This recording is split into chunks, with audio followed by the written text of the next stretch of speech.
I'm Suzanne. I live in Post Falls. The innocence of a child is like a rose, beautiful, delicate, and short-lived. When that innocence is shattered, it cannot be restored. It will rot and emit the stench. Be warned. Trustee candidate Michelle Lippert claims to support children while disavowing the very policies that protect them.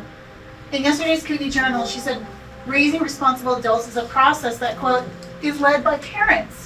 If she believes this, why does she protest current policy in which explicit materials may only be checked out by parents? Minors are free to browse titles online and have any book they want accessed by their parents. In what way is this not, quote, letting them read? The implication in Lippert's piece is that parents who want this absolute guarantee of control are narrow-minded and not raising their kids to be mature, autonomous adults, when the opposite is true. How and when a child learns about sexuality should be directed solely by parents, not stumbled upon or set out as a temptation on display. Why the hurry to have children introduced to mature topics at the initiation of the library instead of at the timing of parents? When they turn 18, they can check out whatever they want. The only reason for the rush is to mold impressionable minds, which should be the right of the parents alone.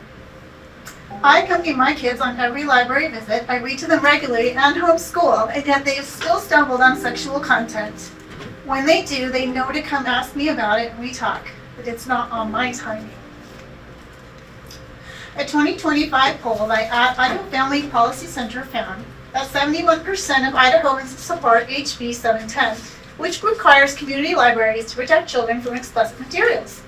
The sample set for the statistic was from a demographic of only 55% self-reporting as conservative. This is not a small majority of extremists, as some may say.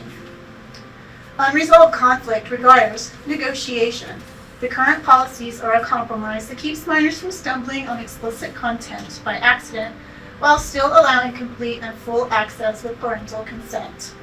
This is not a violation of parental rights, in fact, quite the opposite.